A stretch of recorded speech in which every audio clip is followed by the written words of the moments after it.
আসসালামু আলাইকুম, সবাইকে আরও একবার স্বাগত জানাচ্ছি অনফিল্ডের পর্দায়। আজকে আমাদের সাথে যুক্ত আছেন বিসিবির সাবেক পরিচালক এবং চট্টগ্রাম বিশ্ববিদ্যালয়ের শারীরিক শিক্ষা বিভাগের প্রফেসর সিরাজউদ্দিন মোহাম্মদ আলমগীর। আসসালামু আলাইকুম স্যার, ওয়েলকাম। আপনাকেও ধন্যবাদ। আমাদেরকে সময় দেওয়ার জন্য অসংখ্য ধন্যবাদ আপনাকে। স্যার, যেহেতু আপনি বিসিবির পরিচালনার দায়িত্বে ছিলেন এবং বর্তমান যে বাংলাদেশে বোর্ডে অনেক চেঞ্জেস রয়েছে, বর্তমান যে কমিটি তারকে কীভাবে আপনি মূল্যায়ন করবেন? ধন্যবাদ। আসলে এটা আমাদের গত 2 বছর আমাদের ক্রিকেট বোর্ডে অনেক টার্মোয়েল গেছে। আমাদের ফারুক ভাইকে সভাপতি করা হয়েছিল, একটা নির্বাচিত বোর্ড বিভিন্ন কারণে তারা দায়িত্ব পালন করতে না পারায় ফারুক ভাইকে সভাপতি করা হয়েছিল এবং পরবর্তীতে ফারুক ভাইকে সরিয়ে আবার বুলবুলকে সভাপতির দায়িত্ব দেওয়া হয়েছে। বুলবুল ভাই এটা নির্বাচনের মাধ্যমে উনি আবার সভাপতি হয়েছেন।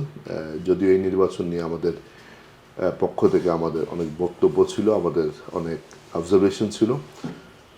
পরবর্তীতে একটা নির্বাচিত সরকার ক্ষমতায় আসার পর বিগত যে বোর্ড নির্বাচন সেটি নিয়ে তদন্ত হয়েছে। তদন্ত রিপোর্টের ভিত্তিতে জাতীয় ক্রীড়া পরিষদের বিধিমালার যে ক্ষমতা আছে সেই ক্ষমতা প্রয়োগ করে বিগত বোর্ডকে ভেঙে দিয়ে একটা অ্যাডক কমিটি গঠন করা হয়েছে এবং অ্যাডক কমিটির দায়িত্বে এসেছেন আমাদের ক্রিকেটার পোস্টার বয়, লিজেন্ড ক্রিকেটার আমাদের তামিম ইকবাল। তার নেতৃত্বে একটি 11 সদস্যের কমিটি দায়িত্ব পালন করছে। মূলত এই কমিটিটি দায়িত্ব হচ্ছে 90 দিনের মধ্যে একটা নির্বাচন করা এবং একটা নির্বাচিত কমিটির হাতে দায়িত্ব তুলে দেওয়াই তাদের মূল কাজ। এরই মধ্যে নতুন কমিটি আমাদের ক্রিকেট সংশ্লিষ্ট বেশ কিছু সিদ্ধান্ত এবং উদ্যোগ গ্রহণ করেছে, যেটা আমাদেরকে আশান্বিত করে। বাবা, এত এনার্জি কই পাও? এই পাওয়ার চুমুকে অ্যাকশন। আমাদের আমাদের ক্রিকেটে এবং ক্রিকেট ইনফ্রাস্ট্রাকচার, আমাদের ক্রিকেটে যারা স্টেক হোল্ডার আছে বিভিন্ন পর্যায়ে তাদের যেই দাবি দাওয়াগুলো ছিল, বিশেষ করে প্লেয়ারদের ফি বাড়ানো এবং আমাদের স্টেডিয়াম ফ্যাসিলিটিসগুলোকে ইমপ্রুভ করা, সব বেশ কিছু বিষয়ে দৃশ্যমান কিছু কাজ তামিমের নেতৃত্বাধীন বোর্ড করেছে, যেটা আমাদেরকে আশা জাগাচ্ছে বা আমাদেরকে আশা দেখাচ্ছে যে সামনে তারা যদি নির্বাচিত হয়ে আসে, যে জিনিসগুলো আমরা দীর্ঘদিন ধরে বলে আসছি, এই যে জিনিসগুলো অ্যাড্রেস করা খুবই জরুরি ছিল, সেই জিনিসগুলোতে ফোকাস করবে।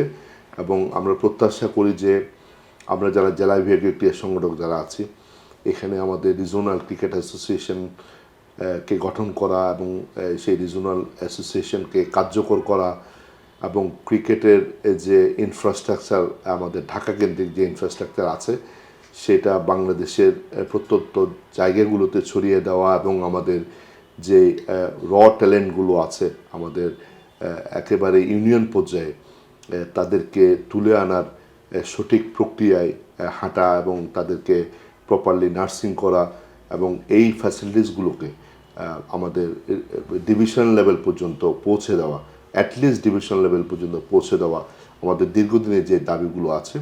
আমরা প্রত্যাশা করছি যে আমাদের বর্তমান যে নির্বাচিত সরকার ক্ষমতায় এসেছে তারা তাদের নির্বাচনী ম্যানিফেস্টোতে ইতিমধ্যেই আমাদের স্পোর্টসকে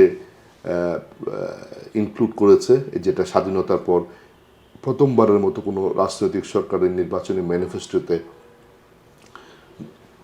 স্পোর্টসটাকে প্রাধান্য দেওয়া হয়েছে এবং বেশ কিছু উদ্যোগ আমরা দেখতে পাচ্ছি, বিশেষ করে স্কুল লেভেলে স্পোর্টসটাকে বাধ্যতামূলক করা, তারপর প্লেয়ারদের জন্য তাদেরকে ভাতা, প্লেয়ার্স কার্ড প্রদান করা এবং নতুন কোরের মাধ্যমে উপজেলা, জেলা পর্যায়ে বেশ কিছু ইভেন্টকে টার্গেট করে সেখানে নিয়মিত খেলাধুলা আয়োজন করা, সেখান থেকে ট্যালেন্টকে তুলে আনা।